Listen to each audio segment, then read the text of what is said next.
তোমার ছায়ায় হারিয়ে যাই, এক হারিয়ে যাওয়া চেনা মেয়ের গল্প, এক অপরিচিত প্রেমের শুরু। চৈত্রের সকালে গ্রামে যেন একটু বেশিই ব্যস্ত। মাঠের ধারে বটগাছটার নিচে আজ আর কেউ ধান শুকোতে যায়নি। কলা পাতায় রাখা পান্তা ভাতও জমে গেছে, কিন্তু মুখে তুলছে না কেউ। সবাই শুধু একটা কথা বলছে, একটা নাম ঘুরে ফিরে বেড়াচ্ছে বাতাসে, মায়া রহমান।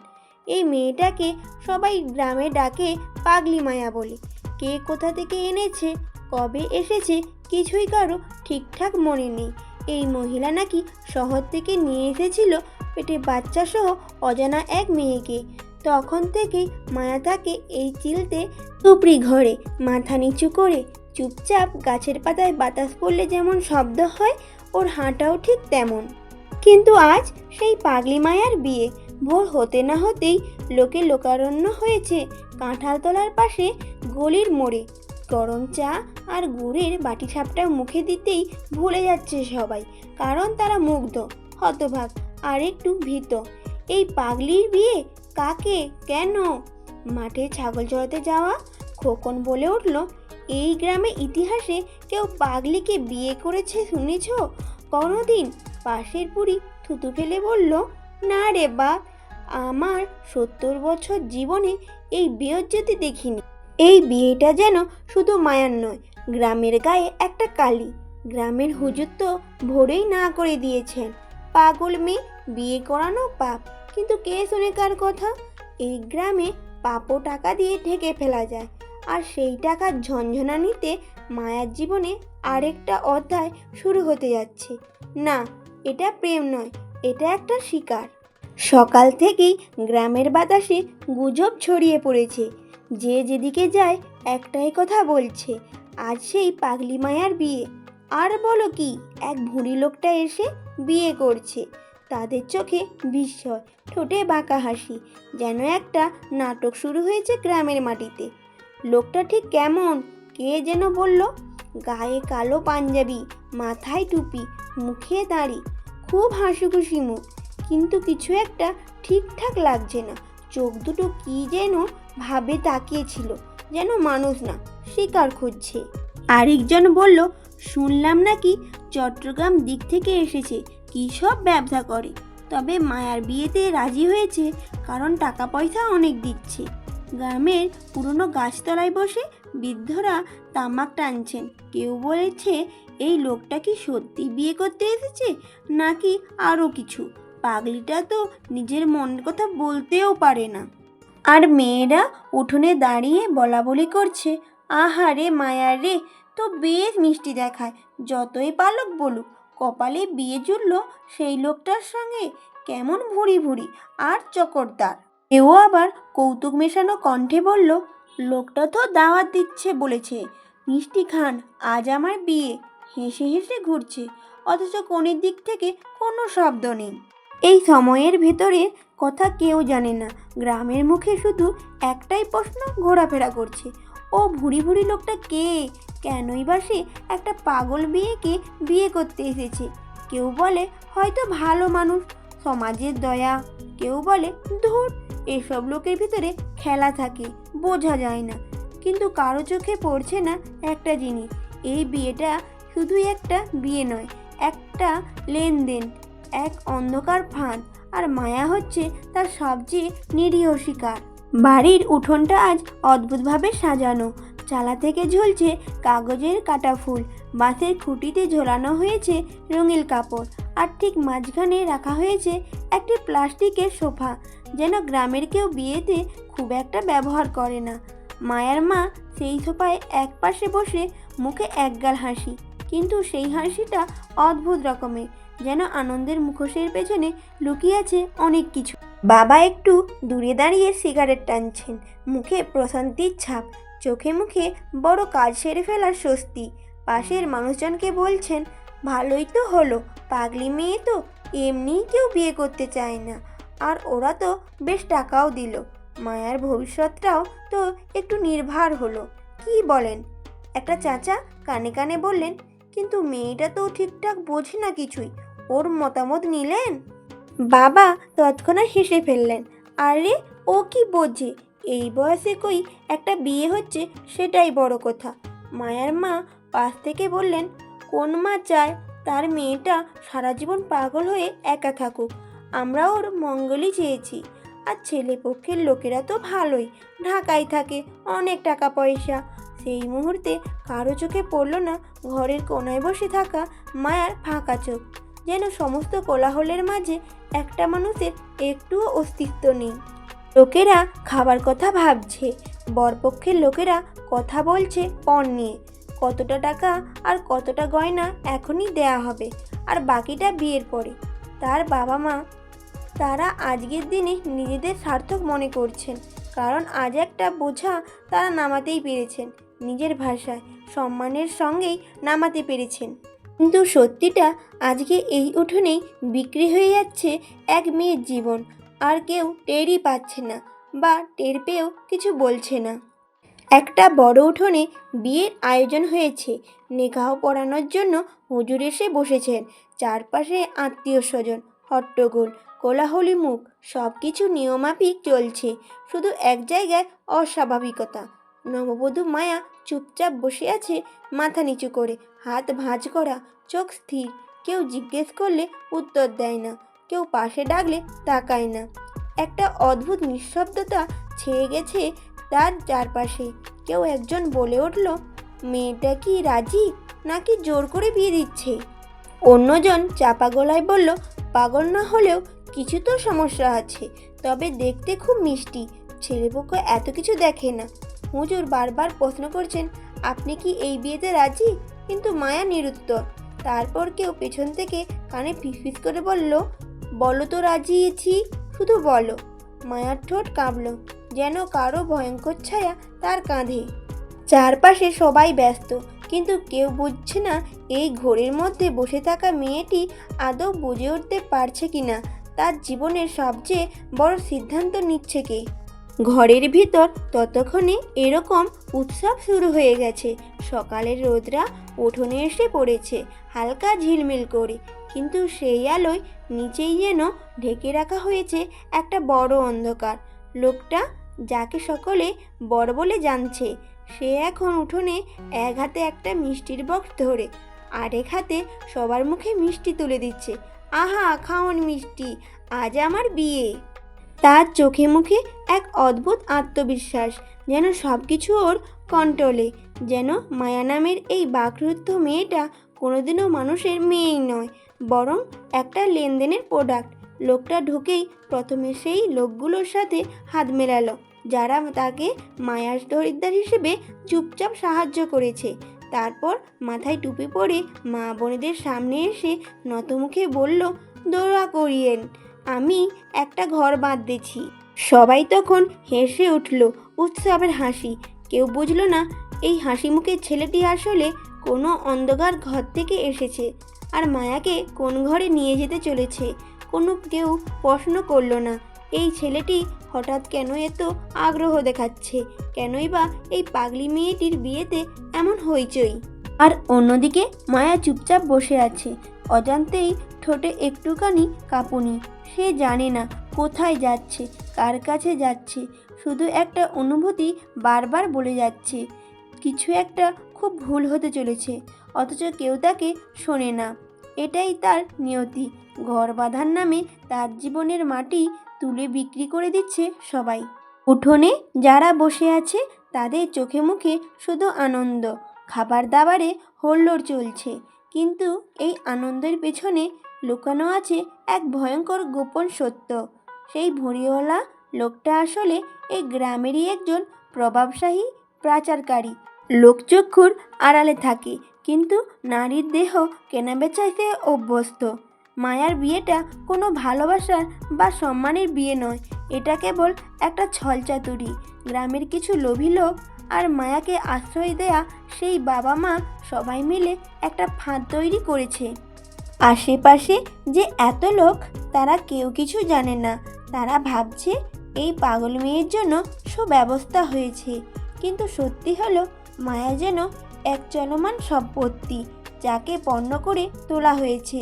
মায়া বোঝেও না কিছু। তার ঠোঁটে এক বিন্দু হাসি নেই, চোখে ধোঁয়াটে শূন্যতা। কিন্তু তার ভিতরে যে কী নিঃশব্দ কান্না লুকিয়ে আছে কেউ তা দেখতে পায় না। বিয়ে শেষে তাকে তুলে দেওয়া হবে স্বামীর হাতে, যে আসলে ওকে নিয়ে যাবে অন্য এক রাজ্যে, অচেনা শহরে, যেখানে তাকে মানুষ নয়, কেবল একটা লাভের জিনিস ভাবা হবে। বিয়ের আগের সন্ধ্যা, মায়াকে পুরনো জামদানি শাড়ি পরানো হচ্ছে, মুখে হালকা মেকআপ। পাশে বসা বছর 35-এর এক গৃহ পরিচালিকা নারীর চোখে ধরা পড়ে মায়ার চুপচাপ আতঙ্কিত মুখ। মায়া তাকায় না, কথা বলে না, শুধু মাঝে মাঝে হাতটা কেঁপে ওঠে। নারীটি ধীরে ধীরে চুলে সিঁথি করে দিতে দিতে বলল, তুমি খুব চুপচাপ, ভয় লাগছে? মায়া মাথা নাড়ল না, কিন্তু তার চোখের কোণ থেকে গড়িয়ে পড়ল একটি অশ্রু। গৃহ পরিচালিকা আর কিছু না বলে শাড়ির ভাঁজ ঠিক করলো। তারপর হঠাৎ খুব আস্তে ফিসফিস করে বলল, শোনো মা, এই বিয়ে আমি মন থেকে মেনে নিতে পারছি না। তুমি যেন কারোর পুতুল। সে যেন নিজের সাথেই কথা বলছে। একটু থেমে সে বলল, পেছনের দরজাটা আমি আজ খোলা রাখবো, যদি মন চায় পালিয়ে যেও, আমি কাউকে বলবো না। মায়া এক মুহূর্তের জন্য তার দিকে তাকালো, তাকিয়ে আবার চোখ নামিয়ে নিল। তবে সেই চোখে ছিল একরাশ কৃতজ্ঞতা, এক বিন্দু সাহস। নারীটি সয়ে গেল, দরজাটা টেনে দিল, কিন্তু লক করলো না। রাত বাড়ল, ঘরের আলো নিভে এলো। সবাই ভাবল মায়া নিশ্চয়ই ঘুমিয়ে পড়েছে, কিন্তু মায়া উঠে বসে ধীরে ধীরে সেই পেছনের দরজার দিকে এগিয়ে গেল। বুক ধড়ফড় করছে, চোখে জল। দরজাটা ধাক্কা দিতেই নিঃশব্দে খুলে গেল। একবার পেছনে তাকালো মায়া, তারপর পেটের ওপর হাত রেখে দৌড়ে চলে গেল অজানা অন্ধকারের দিকে। শুধু মাথার ভেতর একটা কথা ঘুরছে, আমাকে বাঁচতেই হবে, আমার শিশুটার জন্য। রাতের নিস্তব্ধতায় মায়া দৌড়ে চলেছে, পেছনে তাকানোর সাহস নেই। বুক দুরু দুরু করছে, বুকের মধ্যে একটাই প্রশ্ন, আমি কে? না, সে কিছুই মনে করতে পারছে না। পথের লোকজন দেখলে সে চোখ নিচু করে পালিয়ে যায়, কেউ কিছু জিজ্ঞাসা করলে চুপ করে দাঁড়িয়ে থাকে। সে জানে না তার বাড়ি কোথায়, বাবা মায়ের মুখ মনে নেই, শুধু একটুকু বুঝেছে সে গর্ভবতী। তার কিছু কিছু অচেনা মুখ তাকে ভয় দেখায়। আকাশে বজ্রপাত হচ্ছিল। হঠাৎ এক মাতাল লোক সামনে এসে দাঁড়ালো। এই এই এই কোথায় যাচ্ছ? আমার বউ তো। এতদিন কোথায় ছিলে? বলে টলতে টলতে এগিয়ে আসে সে। মায়া থমকে যায়, মুখে ভয় আর অজানা আতঙ্ক। লোকটা মদে মাতাল, তার গা থেকে তীব্র গন্ধ আসছে। সে মায়ার হাত টেনে ধরে, চলো বউ, তোদের ঘরে নিয়ে যাব, আজ বিয়ে করব তোকে। মায়া বোঝে না, সে ভয়ে কাঁপে। কে এই লোক? কেন এমন বলছে? সে চিৎকারও করতে পারছে না। তারপর এক সাহসী মুহূর্তে সে নিজের হাত ছাড়িয়ে তার হাতে কামড় দেয়। লোকটা ব্যথায় চিৎকার করে, আহ শালির বেটা! মায়া দৌড়ে পালিয়ে যায়। পেছনে শুধু মাতালের চিৎকার আর বৃষ্টির শব্দ। সে দৌড়াতে দৌড়াতে ভাবে, আমি কোথায় যাব? কেউ কি আমার কথা বিশ্বাস করবে?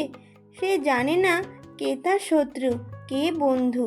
সে শুধু জানে তাকে বাঁচতে হবে, নিজের জন্য, তার পেটে বেড়ে ওঠা নতুন জীবনের জন্য। পিছনে জঙ্গল ঘেরা রাস্তা, নিঃশব্দ রাত, কেবলই পায়ে পায়ে ছুটছে এক মেয়ের মরণপণ চেষ্টা। শাড়ির আঁচল ছিঁড়ে গেছে, খালি পায়ে কাঁটার আঁচড়ে রক্ত বেরোচ্ছে। দৃষ্টি ঝাপসা, মাথা ঝিমঝিম করছে, তবুও থামছে না সে। তার চোখে শুধুই আতঙ্ক, মনে হচ্ছে কেউ বা কিছু তাকে তাড়া করেছে। পেছনে যেন একটা মাতাল গলা, ওই নাড়া, তোকে আমি আমার বউ করব, চল বউ চল। মায়া এক ঝটকায় গতি বাড়িয়ে দেয়। তার শরীরে অবশ লাগছে, পা যেন আর চলছে না, কিন্তু মনের ভেতর একটা শক্তি জেগে উঠছে। এই জায়গা থেকে পালাতে হবে, কিছুতেই ধরা পড়া যাবে না। রাস্তার পাশের শুকনো ধুলোয় ওপর পা পড়া মাত্রই ছোট ছোট কাঁটাগুলো ঢুকে যায় তার পায়ের ভেতর। কেঁপে ওঠে সে, কিন্তু কান্নার সময় নেই। মাথার পেছনে এখনও সেই মাতাল লোকটার ছায়া। তোকে নিয়ে যাব রে আমার বউ, এত সুন্দর বউ কপালে জুটেছে বুঝলি। আচমকাই বাঁ দিকে একটা গাছ দেখতে পায় মায়া, বড় পুরানো বট গাছ। অন্ধকারে গাছটাও যেন ভয় দেখাচ্ছে, তবুও তার পায়ে জোর নেই আর। ছুটে গিয়ে গাছটায় গোড়ায় পড়ে যায় হুড়মুড় করে। জ্ঞান প্রায় অর্ধেক উড়ে গেছে তার। মাটিতে পড়ে থাকার পরেও দম নিতে কষ্ট হচ্ছে, বুকের ভেতর হাহাকার। পেটে হাত দেয় সে। উহ, একটা কষ্টকর শ্বাস। পেটেও ব্যথা করছে। হ্যাঁ, সে অন্তঃসত্ত্বা, কিন্তু তার তো কিছুই মনে নেই। সে কোথা থেকে এসেছে, কে তার আপনজন, সব অজানা। মাথার ভেতর কেবলই শূন্যতা। শরীর কাঁপছে, পেটে সন্তান, আর বাইরে এক মাতাল লোক তাকে নিজের বউ বানাতে চায়। চোখ বুজে চোখের কোণে অশ্রু। সে কি বাঁচবে আজ? অন্ধকার গাছের গোড়ায় ঝোপে লুকিয়ে পড়ে সে। তার সারা শরীর কাঁপছে। হাত দিয়ে আঁচল টেনে বুক ঢাকার চেষ্টা করে। পেছন থেকে মাতাল লোকটা এসে দাঁড়ায় গাছের কাছাকাছি। বউ, ও বউ, আমি তোকে ছেড়ে দেব না, চল রে বউ। মায়ার গলা শুকিয়ে গেছে, সে নিঃশব্দে কাঁপছে। লোকটা হাত বাড়িয়ে দেয় তার দিকে। হঠাৎ করে মায়া তার হাতটা কামড়ে দেয় জোরে, এমনভাবে যে লোকটা আর্তনাদ করে ওঠে। চমকে ওঠে মাতাল। এই মেয়ে তো পাগল বলেই সরে পড়ে। সুযোগ বুঝে মায়া উঠে পড়ে, আরেকবার ছুটতে শুরু করে। ছেঁড়া শাড়ি, এলোমেলো চুল, রক্তে ভেজা পা নিয়েই মায়া ছুটে চলেছে। কোন দিক যাচ্ছে জানে না, শুধু পালাতে চায়, খুব দূরে কোথাও। হঠাৎই পা হড়কে পড়ে যায় একটা বড় গাছের নিচে। মাটি ঠেকতেই চিৎকার বেরিয়ে আসে, পেটে যেন কেউ ছুরি চালিয়েছে। সে জড়িয়ে ধরে নিজের পেটটা। ব্যথা, তীব্র ব্যথা। আহ, এই ব্যথা কেন? কে আছি আমি? কেন এত কষ্ট হচ্ছে? তার চোখে পানি এসে যায়, বুকের ভেতরে যেন আগুন জ্বলছে। অজানা এক মাতৃত্ব তাকে কাঁদিয়ে তোলে। ভয় আর অসহায়তায় সে কুঁকড়ে যায়। মাটিতে পড়ে আছে মায়া, একটা বড় গাছের নিচে। চারপাশে ঝরা পাতা আর কাদা। তার পা থেকে রক্ত গড়িয়ে এসে মাটির সঙ্গে মিশে গেছে। পেটটায় তীব্র ব্যথা। সে দুহাত দিয়ে জড়িয়ে আছে নিজের গর্ভ। চোখে জল, মুখে যন্ত্রণা, কিন্তু মনে নেই কিছুই। সে কে, কোথা থেকে এসেছে, কিছুই না। ঠিক সেই সময়ে হেঁটে আসছিল একটা মেয়ে, বয়স 20-এর কোঠায়, পরনের পাতলা সালোয়ার কামিজ। নাম তার সুমি। শহরের বড়লোকের এক ধনকূপের বাড়িতে পরিচালিকার কাজ করে। সে হঠাৎই থেমে যায়। চোখে পড়ে এক নিথর দেহ পড়ে আছে রাস্তার ধারে গাছের নিচে। ও মা, এ কি? একটা মেয়ে, একা, রক্ত! এই তো গর্ভবতী। সুমির কণ্ঠে কাঁপন, চোখে বিস্ময়। পা গিয়ে থেমে যায় মায়ার মাথার কাছে। সে ধীরে ধীরে ঝুঁকে পড়ে, দেখে মেয়েটার ঠোঁট কাঁপছে, কিছু বলছে না, শুধু নিঃশ্বাস নিচ্ছে। সুমির সাথে ছিল এক বয়স্কা মহিলা, গীতা মাসি। সাদা ধুতি, কালো ব্লাউজ, কপালে সিন্দুরের হালকা ছাপ। তিনি শহরের ওই বড়লোক বাড়ির রান্নাঘরের পুরনো এক কাজের মানুষ।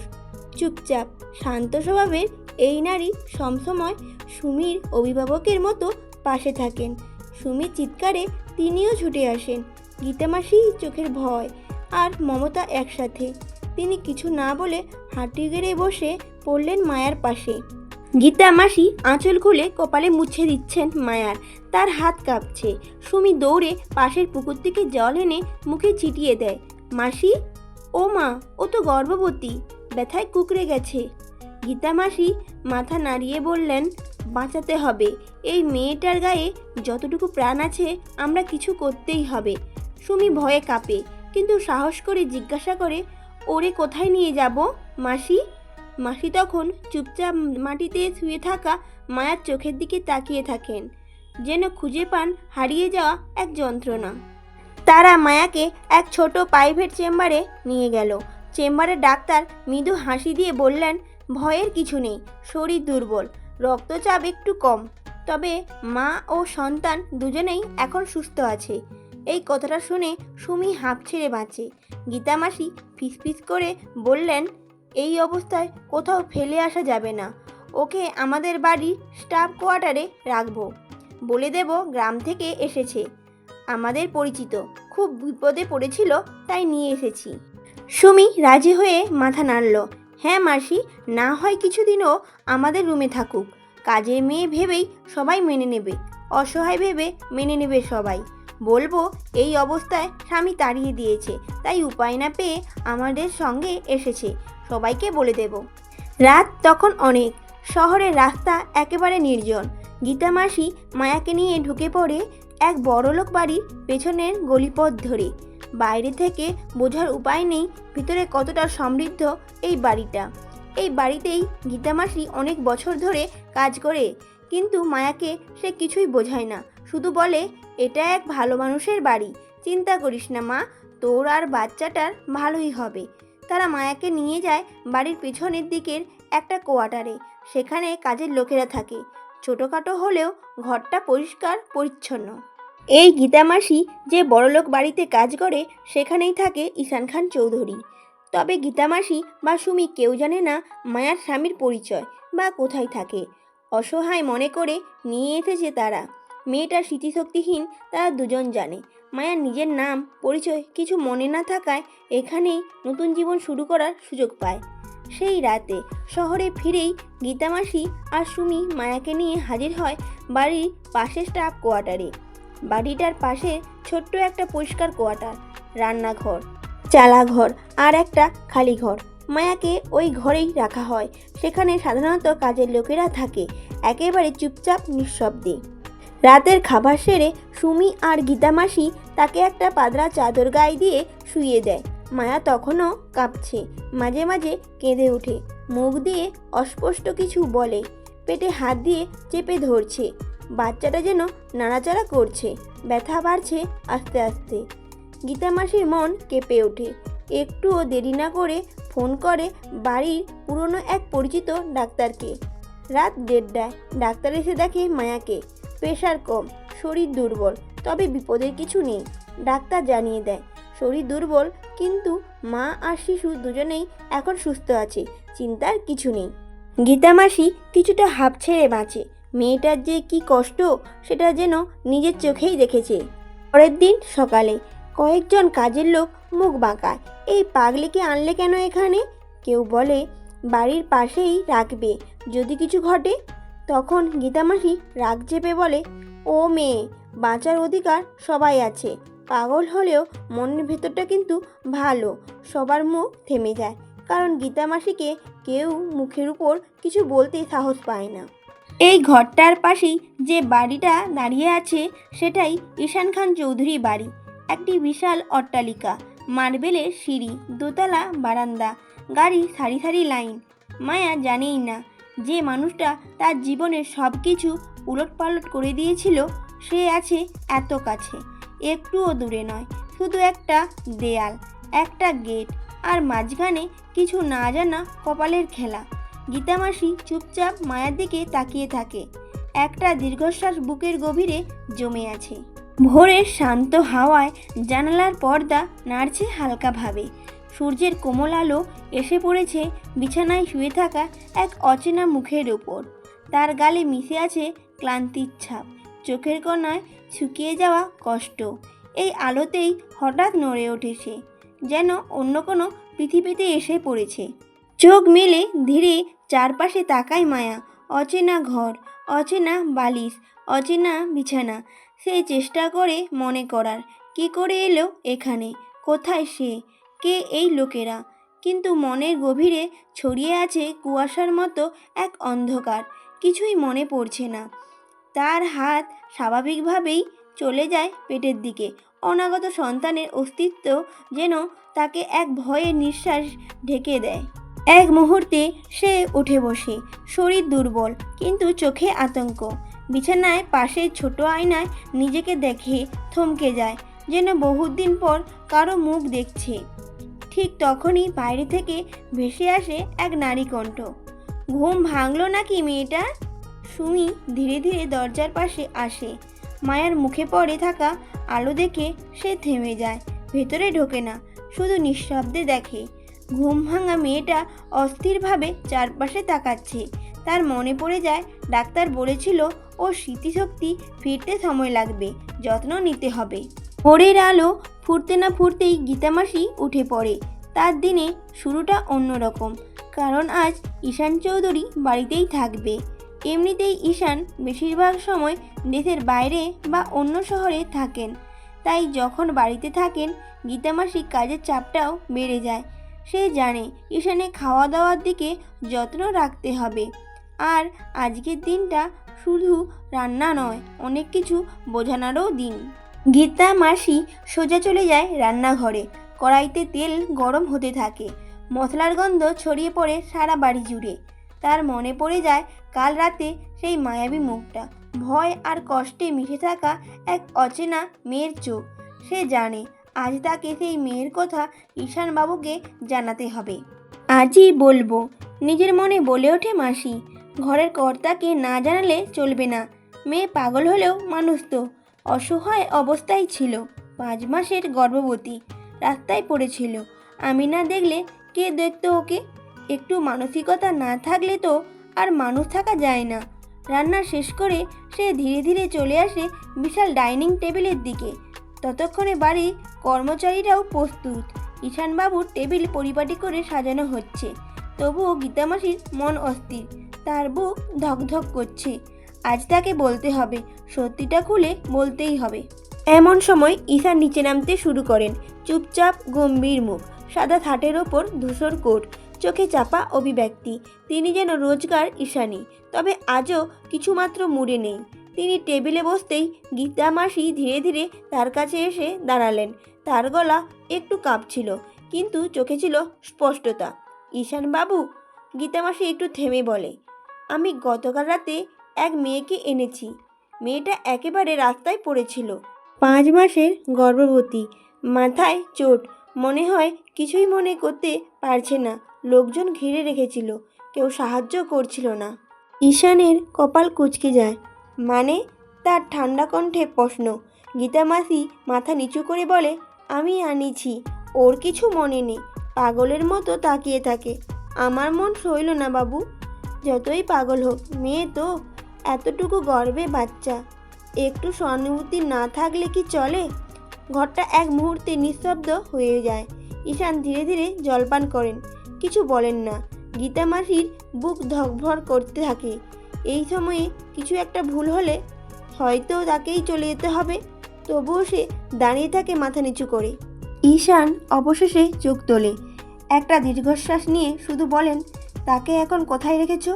গীতামাসি একটু হাঁপ ছেড়ে বলে, স্টাফ কোয়ার্টারে। আমি নিজেই ঘরে রেখেছি। আপনি যদি বলেন সরিয়ে দেব বাবু। ঈশান চোখ সরিয়ে নেয়। তিনি কিছু বলেন না, কিন্তু উঠে দাঁড়িয়ে চলে যান বারান্দার দিকে। তার চোখ সোজা বাগানের দিকে চলে যায়, সেই দিকে যেখানে সকালে হালকা করে হাঁটছিল এক মেয়ে মানুষ। পিঠে চুল ছড়ানো, মাথায় ওড়না, পাগলের মতো হেঁটে বেড়াচ্ছে। তবে কোথা থেকে যেন অদ্ভুত এক যন্ত্রণার ঢেউ তার ভিতরে কেঁপে ওঠে। ঠিক তখনই কিছুটা দূরে বাগানের ধারে একটা মেয়েকে দেখতে পেল সে। মেয়েটির মাথা ঢাকা ওড়নায়, সে আস্তে আস্তে হাঁটছে, মাথা নিচু, হাতটা পেটে রাখা, যেন কষ্টে কাতর। কিন্তু মেয়েটির পেছন ফিরে তাকালেও তার মুখটা স্পষ্ট নয়, না ঈশানের কাছে। ঈশানের দৃষ্টি আটকে যায় সেই চেহারায়। তার বুকের ভেতরটা হঠাৎ হালকা কেঁপে ওঠে। কেন এমন অনুভব হচ্ছে? কাকে যেন হারিয়ে ফেলেছে অনেক আগে। সেই এক অনুভূতি আবার ফিরে এসেছে এই মেয়েটিকে দেখে। মেয়েটিকে ভালোভাবে দেখার জন্য ঈশান চৌধুরী আরও এগিয়ে যায় সামনে বারান্দার দিকে। দেখতে পায় সেখানে স্টাফ কোয়ার্টারে গেট খুলে একটি মেয়ে ধীরে ধীরে বেরিয়ে আসছে। চুল এলোমেলো, কাঁধে একটা ওড়না পরা, মুখ ঝুঁকে আছে নিচে। তাকে কেউ পাগলি বলবে। গায়ে ঠিকঠাক জামা নেই, মুখ ঢাকা, পা খালি। কিন্তু ঈশানের দৃষ্টি আটকে যায়, অদ্ভুতভাবে আটকে যায়। হয়তো তার হাঁটার ভঙ্গিতে, হয়তো সেই নিঃশব্দ উপস্থিতিতে, হয়তো কোনো বোঝাছায়া থেকে বেরিয়ে আসা এক অচেনা আরতিতে। এই মেয়েটিকে আমি কোথায় যেন দেখেছি, নিজের মনেই বললে ওঠে ঈশান। তারপরে হঠাৎ বুকের ভেতর একটা চাপ পড়ে, ঠিক যেন কেউ তার হৃদয়ের এক গোপন দরজা খুলে এক চিলতে বাতাস ঢুকিয়ে দিল। কোনো মুখ নয়, শুধু একটা অনুভূতি, অস্পষ্ট, অসহায়, বিষণ্ণ। গীতামাসির কথাগুলো আবার মনে পড়ে যায়। 5 মাসের গর্ভবতী, কিছু মনে রাখতে পারে না, পাগলের মতো তাকিয়ে থাকে। ঈশান চোখ সরাতে চায় কিন্তু পারছে না। তার চোখ আটকে আছে সেই পাগলি মেয়েটার দিকে। অতীতের ছায়া, 6 মাস আগে। দূরের কোনো পার্টি, আড়ম্বরপূর্ণ হোটেল রুম, জোর করে তুলে দেওয়া মদ, বন্ধুদের উৎসাহ, আজ রাতে হাইফাই ভাই, এনজয়। কিন্তু সেই রাতটা ঈশানের কাছে আরাম নয়, আতঙ্ক ছিল। নেশার ঘোরে, ক্লান্তির চাপে সে কিছুই করতে পারেনি। শুধু মনে আছে একটা শরীর এসেছিল কাছে, আঁচড় পড়েছিল হাতে, একটু কাঁপা কাঁপা নিঃশ্বাস। সকালে উঠে দেখেছিল বিছানায় কেউ নেই, শুধু একটা ছোট ওড়নায় ছেঁড়ার টুকরো পড়ে আছে। সেই দিন থেকে সে খুঁজেছে যে মেয়েটা এসেছিল সে কে। কোনো নাম নেই, কোনো চিহ্ন নেই, একটা মুখ পর্যন্ত মনে নেই। শুধু একটা অনুভব, একটা দুঃস্বপ্নের মতো অন্ধকার। বর্তমান। ঈশান ধীরে ধীরে চোখ বন্ধ করে ফেলে। হয়তো এই মেয়েটার মুখ এখনও দেখা হয়নি তার, কিন্তু মনে কোথাও যেন জানে এই মেয়েটা শুধু পাগলি নয়, সে কাউকে হারায়নি, বরং কেউ একজন হারিয়ে গেছে তার জীবন থেকে, যাকে সে নিজেই চিনতে পারেনি, যার কাছে হয়তো তার নিজের উত্তর লুকিয়ে আছে। গীতা মাসি তখনও পাশে দাঁড়িয়ে চুপ করে। ঈশান বলে না কিছু, শুধু ফিসফিস করে বলে নিজেই নিজের মনকে, এই মেয়েটাকে। ঈশান কপালে হাত দিয়ে এক মুহূর্ত চুপ করে দাঁড়িয়ে থাকে। তারপর হঠাৎ গীতা মাসির দিকে তাকিয়ে জিজ্ঞাসা করে, ওই মেয়েটা? তার কণ্ঠে যেন এক বিষণ্ণতা, এক অজানা ব্যথা গড়িয়ে পড়ে। গীতা মাসি: হ্যাঁ বাবু, ওই মেয়েটার কথাই তো আপনাকে বলেছি। গীতা মাসি: মেয়েটা দেখতে ভারী মিষ্টি বাবু, চোখে একরাশ ভয়, মুখে একটা সরল শান্ত ভাব, যেন কিছু একটা হারিয়ে ফেলে এসেছে জীবনে। কিন্তু কপালটা খুবই খারাপ ওর। ঈশান ভ্রু কুঁচকে: কপাল খারাপ মানে?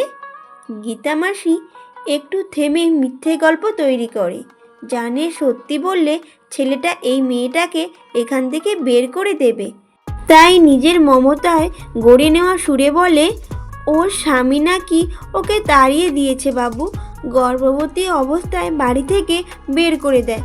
আশ্রয়হীন হয়ে রাস্তায় কাঁদতে কাঁদতে একদিন আমার সামনে পড়ে যায়। এই অবস্থায় ওকে ফেলে দেওয়া আমার পক্ষে সম্ভব ছিল না বাবু, তাই নিজের দায়িত্বে এনে রেখেছি। ঈশান কিছু বলে না, মুখটা শক্ত হয়ে যায়। কিন্তু গীতা মাসি এবার তার সিদ্ধান্ত জানায়, খুব সাবধানী কিন্তু দৃঢ় ভঙ্গিতে। গীতা মাসি: আমি ভেবেছি বাবু, ওর বাচ্চাটা জন্ম নিলে যদি আপনি অনুমতি দেন তাহলে এই বাড়ির কাজকর্মে একটু সাহায্য করবে। বুঝলেন তো বাবু, ওর জীবনে অনেক কষ্ট। আমি শুধু চাই অন্তত একটা ঠাঁই ও পাক, একটু ভাত কাপড় জুটুক, আর একটা ভবিষ্যৎ গড়ে উঠুক। আমি এতটুকু সাহস করে সিদ্ধান্ত নিয়েছি, বাকিটা আপনার ইচ্ছে দাদাবাবু।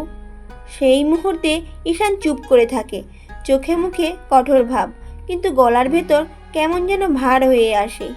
একটা দীর্ঘ নীরবতা নেমে এলো। ঈশান কিছু বলল না, সঙ্গে সঙ্গে চুপচাপ দাঁড়িয়ে রইল। তার চোখে আবার সেই মেয়েটার মুখ, চোখের পাতা কাঁপছে, ঠোঁট নিস্তেজ, তার পেটে হাত রেখে চুপচাপ দাঁড়িয়ে আছে। তার মনে একটা বিদ্রোহ শুরু হলো। এই মেয়েটা না, এটা সেই রাতের মেয়েটা হতেই পারে না। এই মেয়েটি পাগলের মতো স্মৃতিভ্রষ্ট, না কিছুতেই হতে পারে না। কিন্তু কেন জানি না, কিছু একটা মিল আছে, কিছু একটা মনে পড়ছে। চিন্তার মাঝেই হঠাৎ বাস্তবে ফিরল সে, গলার স্বর শান্ত তবে সংযত। আচ্ছা থাকুক, আপাতত ওকে কিছু বলার দরকার নেই, থাকুক এখানে। এইটুকু বলেই ঈশান সোজা পেছনে ফিরল, কিছু না বলেই সিঁড়ি বেয়ে নিচে নামতে শুরু করলো। আর মিনিট দুয়েকের মধ্যে সে অফিসের গাড়িতে উঠে চলে গেল। ঈশানের পরিচয়: ঈশান খান চৌধুরী, দেশের এক নামকরা সফল ব্যবসায়ী, বয়স মাত্র 28। কিন্তু ততদিনেই দেশের গণ্ডি পেরিয়ে বিদেশেও তার ব্যবসা বিস্তার। চৌধুরী ইন্ডাস্ট্রিজের কর্ণধার তিনি, একাধারে সিইও, অন্যদিকে একজন নিখুঁত লিডার। তার উপস্থিতি মানেই একটা অদ্ভুত শীতল চাপ, একটা নিয়মের দড়িতে বাঁধা শৃঙ্খলার পরিবেশ। দেখতে দারুণ হ্যান্ডসাম, উজ্জ্বল ফর্সা গায়ের রং, উচ্চতা 6 ফুটের কাছাকাছি, ডার্ক ব্লু স্যুটে মোরা প্রতিদিনের রুটিনে যেন রাজকীয় এক গাম্ভীর্য থাকে তার চোখে মুখে। তাকে কেউ কখনো হাসতে দেখেনি অফিসে। ঠোঁটে একরাশ চেপে রাখা বিষণ্ণতা, চোখে চাপা রাগ আর কণ্ঠে হিমশীতল শাসন, এটাই ঈশানের পরিচয় ছায়া। তাকে নিয়ে কর্মচারীদের মধ্যে একরকম ভয় মিশ্রিত শ্রদ্ধা কাজ করে। কেউ মুখ খুলে কথা বলে না, কেউ চোখে চোখ রাখে না। অফিসে ঢুকতেই সবার মুখ স্তব্ধ হয়ে যায়, কারণ সবাই জানে ঈশান একবার কিছু দেখে ফেললে বা ভুল ধরলে ক্ষমা নেই। চাকরি থেকে বাদ পড়া অথবা নিচু পদে নামিয়ে দেওয়া শাস্তি অনিবার্য। তার অফিসে রিল্যাক্স নামক শব্দের কোনো স্থান নেই। কাজ মানে নিখুঁত কাজ। কেউ কেউ প্রস্তাব পেলেও চাকরি করতে সাহস করে না, এতটাই কঠোর তিনি নিয়মে।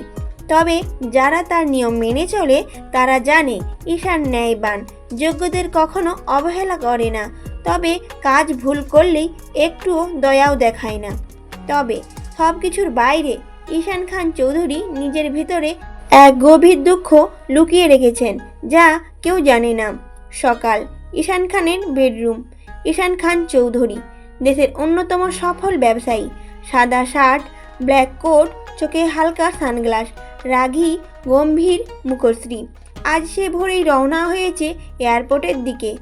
আবার এক ঝড় আসছে জীবনে, সেই পুরনো ছায়া ফিরে আসছে। এয়ারপোর্ট গেট থেকে ধীরে ধীরে বেরিয়ে আসছে এক স্টাইলিশ, স্মার্ট, আত্মবিশ্বাসী মেয়ে, নিহার রহমান। তার কণ্ঠে দখলদার ভঙ্গি, চোখে অন্যরকম অনুভূতি। ঈশান, তুমি আমায় মিস করোনি? ঈশান ঠান্ডা গলায় উত্তর দেয়, স্মৃতি ভুলতে চাইলে ভুলে যায় না নিহার। বাড়ির ভেতর নিহার হেসে বলে, আমি এবার তোমার বাড়িতেই থাকবো। তোমার ফ্যামিলির সঙ্গে একটু কাটাতে চাই, খুব মিস করি সবাইকে। ঈশান কিছু না বলে জানালার বাইরে তাকিয়ে থাকে। সে জানে এই মেয়েটা শুধু স্মৃতি নয়, এক বিপদের নাম। ঈশান চৌধুরীর পরিবার। ঈশান খান চৌধুরী 28 বছরে সফল, ধীরস্থির, গম্ভীর স্বভাবের একজন সফল ব্যবসায়ী। উচ্চতা 6 ফুটের কাছাকাছি, গায়ের রং ফর্সা, রাগী ও গম্ভীর একজন ব্যক্তি। মার্শাল্লাহ, দেখতে অনেক হ্যান্ডসাম। ঢাকার নামকরা চৌধুরী ইন্ডাস্ট্রিজের কর্ণধার, বাবা মায়ের একমাত্র সন্তান। তবে তার শৈশবটা ছিল তেমন সাধারণ নয়। ঈশানের জন্মের সময়ই তার জন্মদাত্রী মা মারা যান। তার বাবা বিশিষ্ট ব্যবসায়ী আকরাম চৌধুরী একা হাতে ছেলেকে মানুষ করার সিদ্ধান্ত নেয়। কিন্তু এক পর্যায়ে ঈশান যখন মাত্র 4 বছর বয়সী, তখন আকরাম সাহেব আবার বিয়ে করেন। কিন্তু এই বিয়েতে ছিল এক কঠিন শর্ত। নতুন স্ত্রী ফতেমা বেগম সন্তান নেবে না, ঈশানকেই নিজের সন্তান হিসেবে গ্রহণ করবেন। ফতেমা বেগম এই শর্তে রাজি হন। ঈশানের সৎমা ফতেমা বেগম শর্ত ছিল তিনি কোনো সন্তান নেবেন না, ঈশানকেই নিজের সন্তান মনে করে বড় করবেন। ফতেমা বেগম সেই শর্ত অক্ষরে অক্ষরে পালন করছেন। সেই থেকে তিনি ছিলেন ঈশানের সৎ মা নন, বরং একমাত্র মা। ঈশানের প্রতিটি প্রথম হাঁটা, স্কুলে প্রথম দিন, জ্বরের রাতে সারা রাত জেগে বসে থাকা, সব কিছুতেই পাশে ছিলেন ফতেমা বেগম। তাদের সম্পর্ক ছিল মধুর, শ্রদ্ধা আর নির্ভরতার এক অপূর্ব মিলন। কিন্তু এই সুন্দর পারিবারিক বন্ধন একদিন ভেঙে যায়। ঈশানের 16 বছর বয়সে তার বাবা আকস্মিক হৃদরোগে মারা যান। সেই থেকেই ঈশান আরও গম্ভীর, একরোখা হয়ে ওঠে। ফতেমা বেগম তখন থেকেই পুরো সংসার আর ঈশানের জীবনের ভার কাঁধে তুলে নেন। তিনি সংসারে আরেকটি বিয়ে করেননি, নিজের জীবনের সমস্ত সময় ভালোবাসা, ত্যাগ দিয়ে শুধু ঈশানকেই বড় করে তোলেন। ফতেমা বেগমের স্বভাব কিছুটা রাশবাড়ি, ধর্মপরায়ণ, কিন্তু অন্তরে কোমল। ঈশানকে মা বলেই ডাকতে বলেননি কখনো, কিন্তু মনে প্রাণে মা হিসেবেই যত্ন করেছেন। তবে বর্তমানে তার চোখে মুখে একটা চাপা অস্বস্তি, বিশেষ করে নিহারকে নিয়ে। ঈশানের পরিবারে বাকি সদস্যরা হলো তার কাকা ও কাকি। কাকা ব্যবসার অংশ হতেই চেয়েছিলেন, কিন্তু অযোগ্যতার কারণে ঈশান তাকে সুযোগ দেয়নি। তাই তারা মনে মনে ঈশানকে অপছন্দ করেন, কিন্তু বাহ্যিকভাবে ভদ্রতা দেখান। ঈশানের কাকিমা অত্যন্ত কুটিল ও স্বার্থপর মহিলা, সবসময় ঈশানকে ছোট করার সুযোগ খোঁজেন। তাদের একমাত্র মেয়ে রুকসানা আনোয়ার, বয়স 19, স্মার্ট, উচ্চবিলাসী এবং ঈশানকে পেতে চায়। রুকসানা খোলামেলা পোশাকে ঘোরে, নিজেকে ঈশানের উপযুক্ত বলে ভাবতে ভালোবাসে। সে মাঝে মাঝে ঈশানের অফিসেও যায় নানা অজুহাতে। ফতেমা বেগম তার এই আচরণ মোটেও পছন্দ করেন না। চৌধুরী ভিলায় বিশ্বস্ত গাড়ি চালক আলী ভাই, বয়স 45, দীর্ঘদিন ধরে ঈশানের সাথে আছেন। আর একজন বিশ্বস্ত কাজের মহিলা, নাম মনোয়ারা খালা, বয়স 50। মনোয়ারা খালা ছোটবেলা থেকেই ঈশানকে নিজের ছেলের মতো স্নেহ করেন। এই হলো ঈশান চৌধুরীর পরিবার। বাইরের মানুষ তাদের দেখে হিংসা করলেও ঘরের ভিতর চলছে চাপা দুঃখ, ঈর্ষা আর ষড়যন্ত্রের এক নির্মম খেলা। চৌধুরী গ্রুপ অফ কোম্পানির করিডোরে সকাল সকাল এক চাঞ্চল্য। বিদেশ ফেরত মেয়েটা যেন হঠাৎ করে অফিসে ঝড় তুলল। Neha Khan, smart dark green formal dress, হাতে চাইনিজ ব্র্যান্ডের ব্যাগ, ঠোঁটে কনফিডেন্ট হাসি। রিসেপশন ঘুরে সোজা ঢুকে পড়ল ঈশান খান চৌধুরীর কেবিনে। আজ থেকে আমি তোমার অফিসে পার্টনারশিপ হিসেবেই থাকবো। যতদিন দেশে থাকি ততদিন কাজ করব তোমার সঙ্গে। ঈশান খান চৌধুরী চেয়ার থেকে উঠে দাঁড়ায়। সাদা শার্ট, ব্ল্যাক টাই, গম্ভীরভাবে মৃদু গলায় বলে, তোর বাবার উপকার আমি জীবনেও ভুলব না। তুই চাইলেই কাজ করতে পারি, কিন্তু প্রফেশনাল লিমিট মেনে চলবি।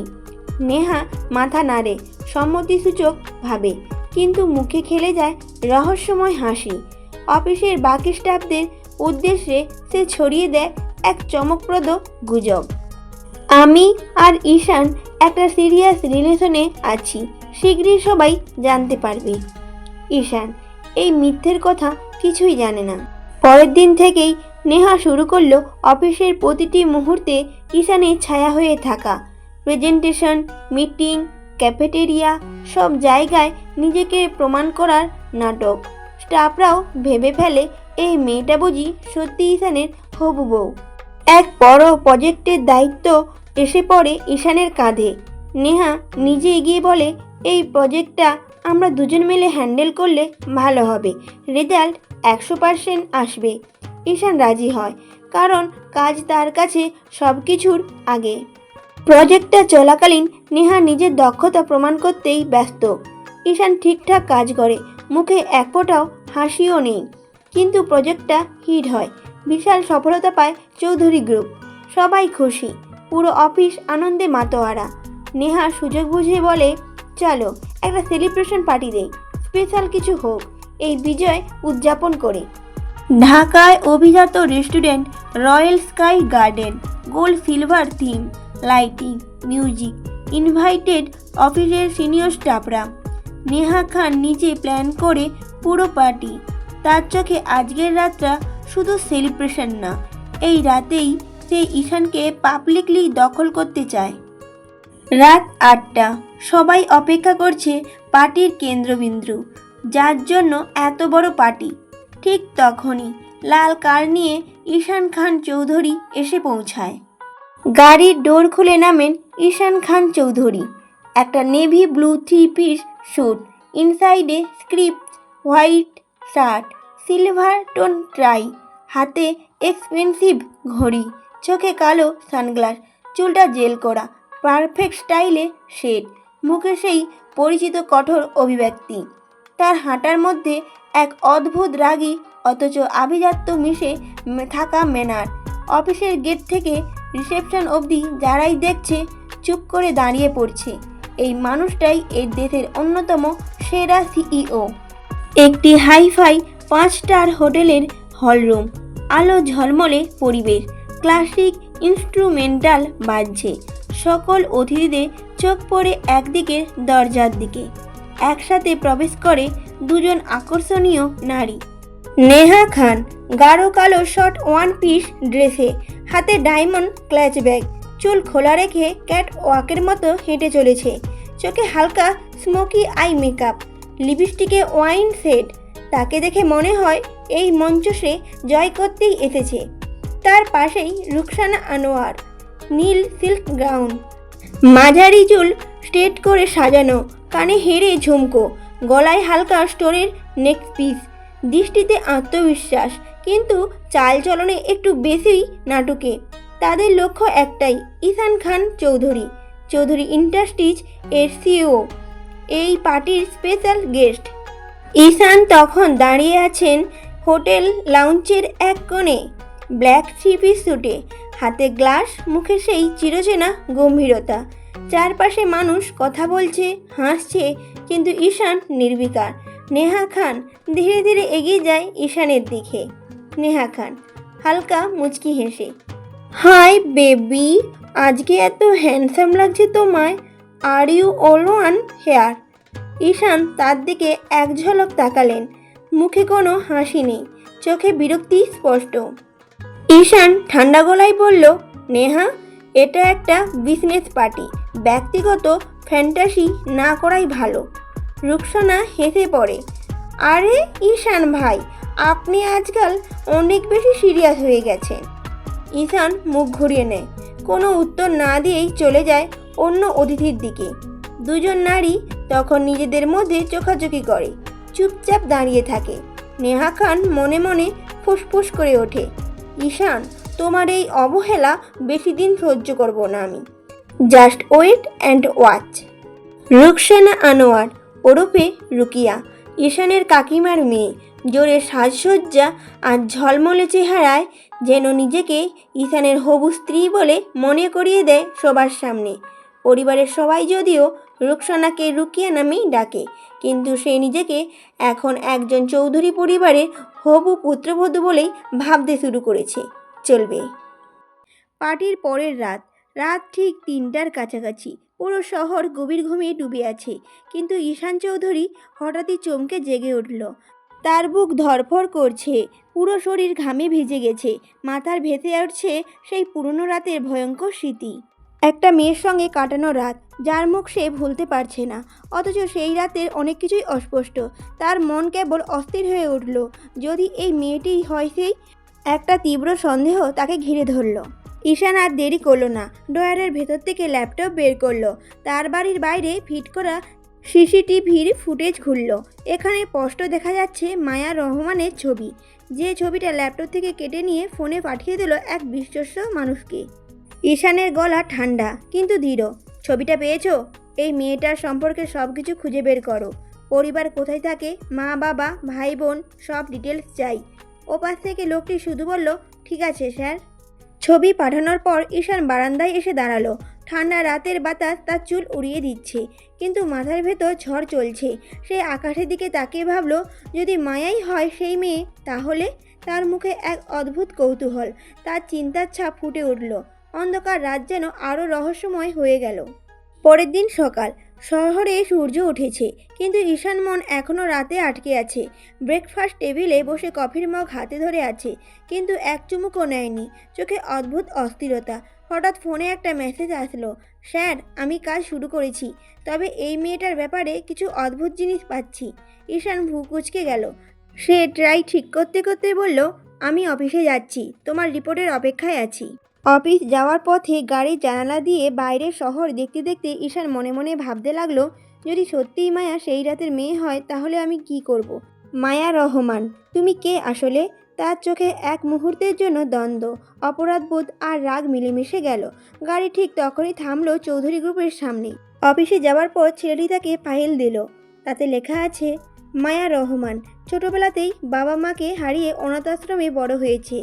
আশ্রমের নিয়ম অনুযায়ী নির্দিষ্ট বয়সে পৌঁছালে সবাইকে আশ্রম ছাড়তে হয়। মায়ার ক্ষেত্রেও তাই হলো। ব্যাগ ভর্তি কয়েকটা জামা কাপড় আর কিছু সঞ্চয় নিয়ে বেরিয়ে পড়ল অজানা জীবনের পথে। অল্প টাকায় শহরের এক প্রান্তে ভাড়া বাসা নিল। টিউশন করিয়ে 4-5টা বাড়ি থেকে যা আয় হতো, তাকে একা থাকার মতো ভালোই চলে যাচ্ছিল। কলেজের মেধাবী ছাত্রী হওয়ায় অনেকেই মায়াকে বান্ধবী বানাতো, কিন্তু সেসব সম্পর্ক ছিল স্বার্থে, পরীক্ষায় সাহায্য নেওয়ার জন্য। একদিন কলেজের বড় পরীক্ষা ছিল, সেদিন মায়া কাউকে সাহায্য করতে পারেনি।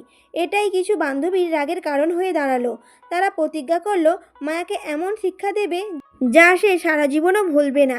পরিকল্পনা হলো, মায়াকে এক পার্টিতে নিয়ে যাওয়া হবে, অরেঞ্জ জুসের নামে তাকে অ্যালকোহল খাওয়ানো হবে। তারপর এমন অবস্থায় একজন ছেলের সঙ্গে একা রুমে পাঠানো হবে। তাদের ধারণা এটা হলেও মায়া মানসিকভাবে ভেঙে পড়বে, পড়াশোনা শেষ হয়ে যাবে আর তারা প্রতিশোধ নিতে পারবে। সেই রাতে পরিকল্পনা প্রায় সফলই হয়েছিল, কিন্তু ভাগ্যের পরিহাসে যাকে রুমে পাঠানোর কথা ছিল তার বদলে সেখানে ঢুকে পড়ে ঈশান চৌধুরী। আর সেখানে ঘটে সেই ঘটনা যা মায়ার জীবন বদলে দেয়। পরের দিন জেগে ওঠে, দেখে তার গায়ে কোনো কাপড় নেই। ভয়, লজ্জা আর শোকে স্তব্ধ হয়ে মায়া কিছু না বলে সেখান থেকে বেরিয়ে যায়। কিন্তু তার দুর্ভাগ্য এখানেই শেষ নয়। বাড়িওয়ালা স্ত্রী তাকে বিধ্বস্ত চেহারায় দেখে সন্দেহ করে এবং বাড়িওয়ালা মায়াকে তাড়িয়ে দেয়। অসহায় মায়া রাস্তায় হাঁটতে হাঁটতে অমনোযোগী হয়ে রাস্তার মাঝে চলে আসে আর হঠাৎই এক গাড়ি এসে ধাক্কা মারে। অচেতন অবস্থায় তাকে এক দম্পতি হাসপাতালে নিয়ে যায়। চিকিৎসার পর কিছুটা সুস্থ হলেও আঘাতের কারণে মায়ার স্মৃতিশক্তি আংশিকভাবে হারিয়ে যায়। দম্পতি প্রথমে ভেবেছিল মায়াকে পাচার করে দেবে, কিন্তু যখন তারা জানতে পারল মায়া গর্ভবতী তখন ধাক্কা খেল। ডাক্তার জানালেন কয়েক মাস আগে অ্যাক্সিডেন্ট হওয়ায় এখন গর্ভপাত করলে মায়ার জীবন ঝুঁকির মুখে পড়বে। তাই তারা বাচ্চাটিকে রেখে দেওয়ার সিদ্ধান্ত নিল। তাদের পরিকল্পনা ছিল বাচ্চা জন্মের পর মায়াকে বিক্রি করে দেবে আর বাচ্চাটিকে এতিমখানায় পাঠিয়ে দেবে। কিন্তু ভাগ্যের মোড় ঘুরল 5 মাসে গর্ভবতী মায়াকে দেখে এক ধনী ক্রেতা যখন বলল, বাচ্চা সহ আমি এই মেয়েকে চাই। সন্দেহ এড়ানোর জন্য তারা মিথ্যে বিয়ে নাটক করলো আর মায়ার জীবন আরও অজানার অন্ধকারে ঢুকে গেল। সব তথ্য ছবিসহ এখন ঈশানের টেবিলে রাখা এক ফাইলে। তার সত্য জানার পর সে স্তব্ধ। সেই রাতের মানুষ, সেই বাচ্চার বাবা আর কেউ নয়, ঈশান নিজেই। ফাইলের শেষ পৃষ্ঠা বন্ধ করেও ঈশানের হাত থেমে গেল না। আঙুলের ডগায় কাগজের কোনা যেন কেঁপে উঠছে। চোখ স্থির হয়ে আছে মায়ার ছবিতে। সেই মুখ, সেই চোখ আর সেই ফাইলের প্রতিটা শব্দ এখনও তার বুকের ভেতরে ছুরির মতো বিঁধছে। মানে, এটা আমি? ঠোঁট শুকিয়ে গেল। মনে হলো নিজের শরীরের ভেতর থেকেই শব্দটা বের হলো, কিন্তু কানে তীরের মতো লাগলো। সেই রাতের টুকরো টুকরো ছবি তার চোখের সামনে ভেসে উঠল। পার্টির হইচই, হালকা মদ্যপান অবস্থায় ফুল দরজা, আর তারপর এক অস্পষ্ট ঝাপসা রাত। সে কখনো জানতো না অন্য পাশে একজন অসহায় মেয়ের জীবন ভেঙে পড়েছিল। চেয়ারে হেলান দিয়ে মাথা চেপে ধরল। রাগ, অনুশোচনা, অপরাধবোধ সব একসঙ্গে মিশে গেছে, কিন্তু এর ভেতর দিয়ে একটাই জিনিস ক্রমশ পরিষ্কার হচ্ছিল, মায়া নির্দোষ। আমি কিছুই জানতাম না, কিছুই বুঝতে পারিনি, ঈশান এটা ফিসফিস করে বলল। তারপর ধীরে ধীরে বুকের ভেতর আরেকটা অনুভূতি জন্ম নিল, দায়িত্ব। এই মেয়েটা এখন তার কাছে শুধু অতীতের অপরাধবোধের প্রমাণ নয়, বরং এক নতুন ভবিষ্যতের দরজা। ল্যাপটপ বন্ধ করে ফাইল হাতে নিয়ে উঠে দাঁড়ালো ঈশান। চোখে এক ধরনের কঠোর সংকল্প। মায়া আর একা থাকবে না, আমি তাকে মেনে নেব। আমার সন্তান আমার পরিচয়ে বড় হবে। তারও বাবা আছে, এই ঈশান চৌধুরী। জানালার বাইরে শহরের আলো তখনও ঝলমল করছে, কিন্তু ঈশানের চোখে সেটা ছিল শুধু নতুন ভোরের আলো। বাড়িতে এসে ঈশান মায়াকে হঠাৎ করে গাড়িতে তুলে নিয়ে যায়। মায়া প্রথমে ভয় পায়, কিন্তু ঈশানের চোখে আজ অদ্ভুত এক নীরবতা। গন্তব্য শহরের বাইরে একটি শান্ত নির্জন গেস্ট হাউস। ঈশান বলে, তুমি এখানে নিরাপদ থাকবে মায়া, এখানে কেউ তোমার ক্ষতি করতে পারবে না। মায়া বোঝে না, কিন্তু অনুভব করে এখানে তার প্রতি যত্নশীলতা আছে। ঈশান দুজন বিশ্বস্ত লোককে দায়িত্ব দিয়ে বলে, আমি প্রতিদিন আসবো, কিন্তু আপাতত মায়ার যত্ন তোমরা নেবে। এভাবে দিন কাটতে থাকে। একদিন রাতে গেস্ট হাউসে ছোট লিভিং রুমে বসে ঈশান সব বলে দেয়। পার্টির সেই রাত, ভুল রুম, মায়ের সাথে ঘটে যাওয়া অন্যায়, আর সত্যিটা যে সে মানুষটা। মায়া প্রথমে নির্বাক, তারপর চোখ ভিজে যায়। তুমি জানো না সেই রাতের পর আমার জীবন কেমন নরকে পরিণত হয়েছিল, মায়া জানায়। ঈশানের যত্নে কিছুটা সুস্থ হয়েছে মায়া, সে তাই বলেছে। ঈশান মাথা নিচু করে শোনে আর প্রতিশ্রুতি দেয়, যত ভুলই হোক আমি সব ঠিক করব, তুমি আর একা নও। ঈশান মায়াকে এক অভিজ্ঞ ডাক্তারের কাছে নিয়ে যায়। চেক আপ শেষে ডাক্তার জানায় মায়ের একটি ছোট্ট অপারেশন দরকার, তবে এখন নয়, প্রেগনেন্সির সময় ডেলিভারির সঙ্গেই করতে হবে। ডাক্তার বলে, তখন করলে মায়া ও বাচ্চা দুজনেই নিরাপদ থাকবে। ঈশান সিদ্ধান্ত নেয় মায়াকে গেস্ট হাউসেই রাখবে, কারণ বাড়িতে জানাজানি হলে মায়ের ক্ষতি হতে পারে। প্রতিদিন ঈশান আসে ওষুধ নিয়ে, খাবার নিয়ে। মায়া ধীরে ধীরে বিশ্বাস করতে শুরু করে, আর ঈশানের যত্নে তার শরীর ও মন কিছুটা সুস্থ হয়। ঈশান প্রায়ই বলে, আমি চাই তুমি সুস্থ হও, শুধু তোমার জন্য নয়, আমাদের সন্তানের জন্যও।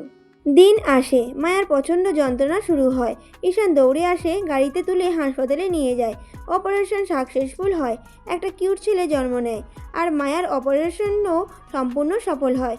ঈশান প্রথমবার ছেলেকে কোলে তুলে নিয়ে ফিসফিস করে বলে, আমার ছেলে।